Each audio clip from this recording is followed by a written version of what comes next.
O Senhor esteja convosco. Ele está no meio de nós. Proclamação do Evangelho de Jesus Cristo segundo João. Glória a vós, Senhor.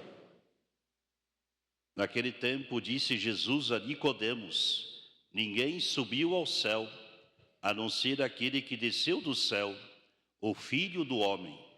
Do mesmo modo como Moisés levantou a serpente no deserto, assim é necessário que o Filho do Homem seja levantado, para que todos os que nele crerem tenham a vida eterna.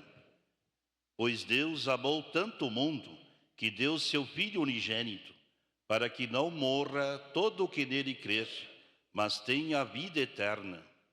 De fato, Deus não enviou o seu Filho ao mundo para condenar o mundo, mas para que o mundo seja salvo por ele. Palavra da salvação. Glória a vós, Senhor.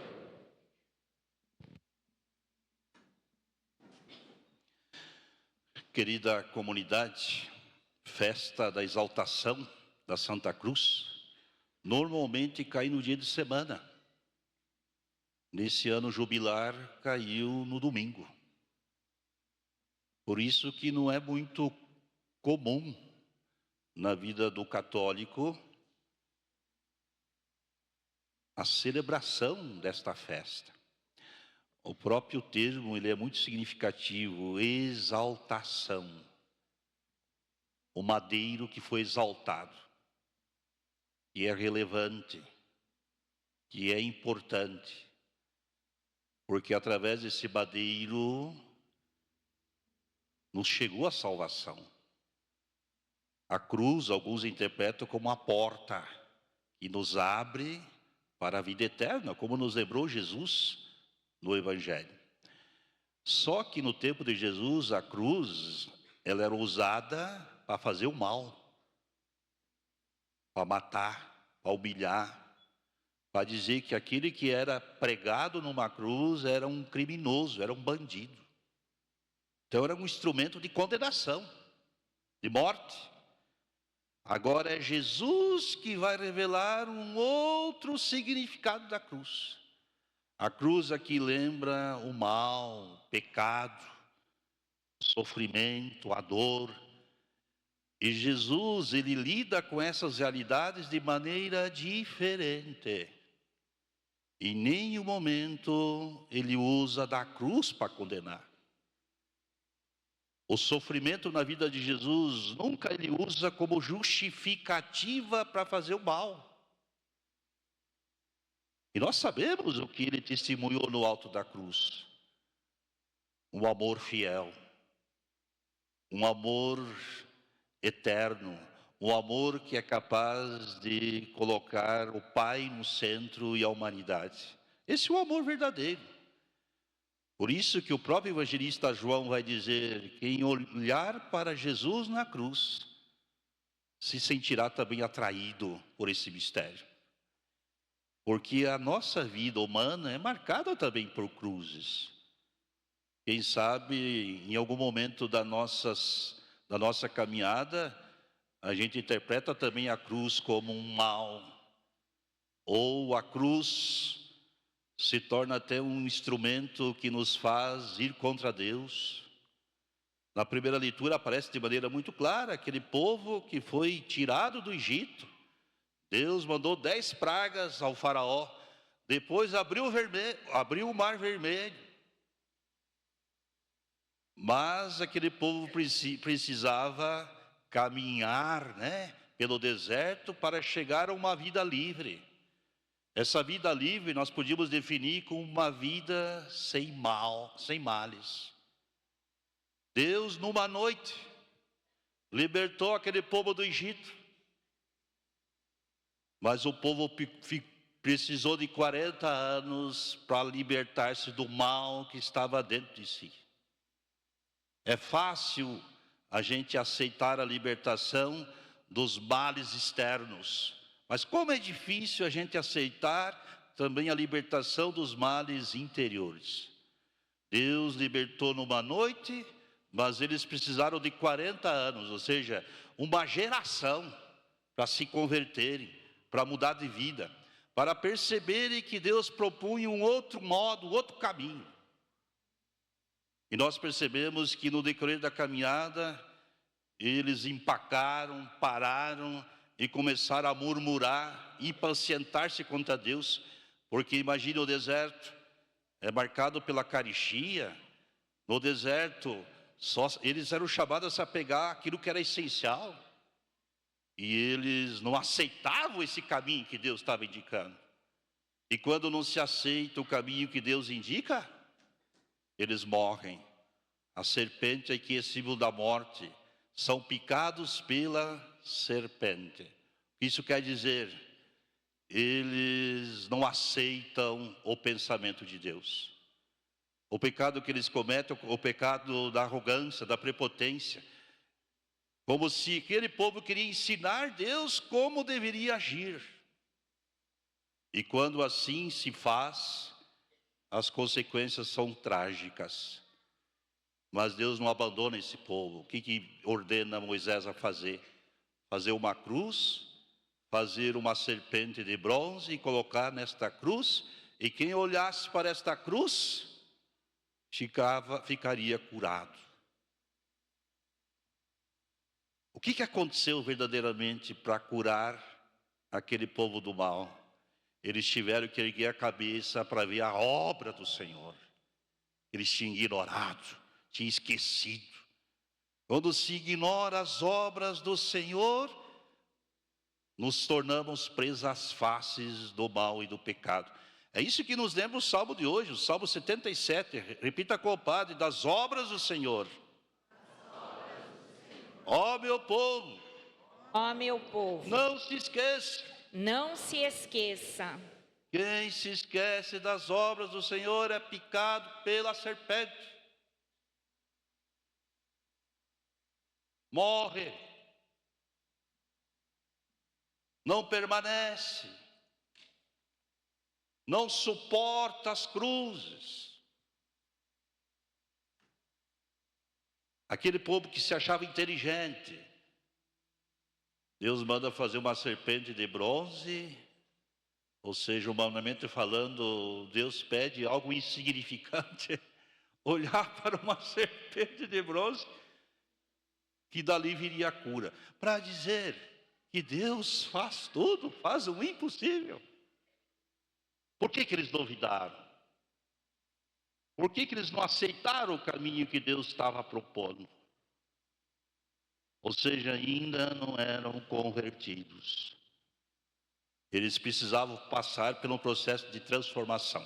Vocês sabem que o número 40 na Bíblia, sobretudo no deserto, os 40 anos que o povo teve que trilhar no deserto em busca da terra prometida, naquele mundo antigo era o tempo de vida de uma pessoa. Quando chegava aos 40 anos, ela era avó. Ela tinha que se deixar conduzir pelos mais novos. Já tinha que pensar na morte. Por isso que a Bíblia diz que aquela geração que saiu do Egito não entrou na terra prometida, porque era o velho homem, ainda marcado pelo mal que estava dentro de si. Só a nova geração, os filhos daquela, é que entraram na terra livre, sem males. Então é muito importante a gente perceber que precisamos de tempo também para mudarmos e permitirmos Deus também nos conduzir. Aqui o tempo é a maturidade espiritual que todos nós devemos também um dia atingir. Chegar naquele momento da vida e dizer: Senhor, aceito tudo, me conduza. Também nas cruzes da vida, nos sofrimentos da vida. Mas esse fato do Antigo Testamento revela o que Deus vai fazer no Novo, através do seu Filho. Como Deus vai salvar não só Israel, toda a humanidade, usando de uma cruz, de um instrumento de tortura de morte. Para a humanidade é um absurdo como próprio Deus também se faz, podemos dizer, vítima da violência, se permite ser pregado no madeiro. Mas é no madeiro que Deus, o encarnado, revela a verdadeira vida. Que nós não devemos ter ódio, nós não devemos ter raiva, que nós não devemos prejudicar as pessoas, que nós não devemos ser promotores do mal. Esse madeiro que Jesus assume se torna instrumento de reconciliação, de paz. Enquanto os que estavam ao seu redor usavam da cruz para matar, para ferir, para dividir, para gerar inimizade, Jesus usa da cruz para fazer o contrário. No decorrer da nossa vida cotidiana, pode ser que a gente acabe usando também dos sofrimentos que a gente passa, das revoltas, das injustiças que a gente observa, percebe na vida de alguém, na nossa vida. Usamos às vezes disso também para ferir, machucar. E quando a gente assim o faz, estamos sendo picados pela serpente. Precisamos de cura. Precisamos da ajuda divina. Eu termino, queridos irmãos e irmãs, retomando o evangelho de hoje. Repita com o Padre: Deus amou.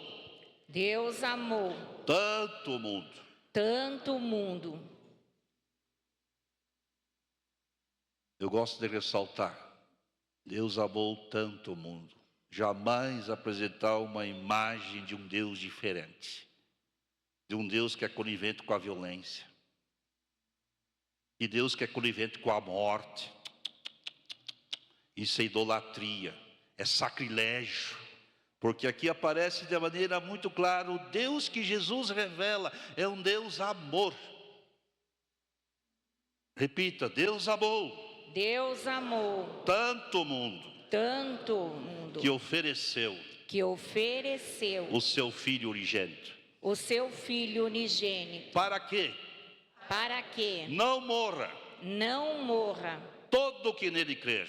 todo que nele crer. Aquele que crê no amor,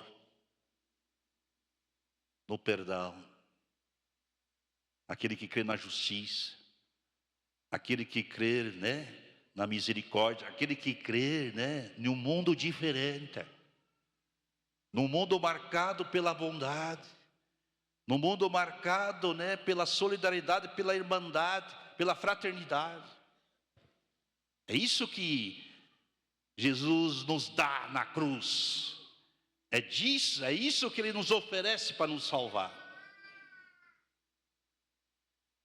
Para terminar, repita: Deus não enviou o seu Filho Não enviou o seu Filho ao mundo ao mundo para condenar o mundo. para condenar.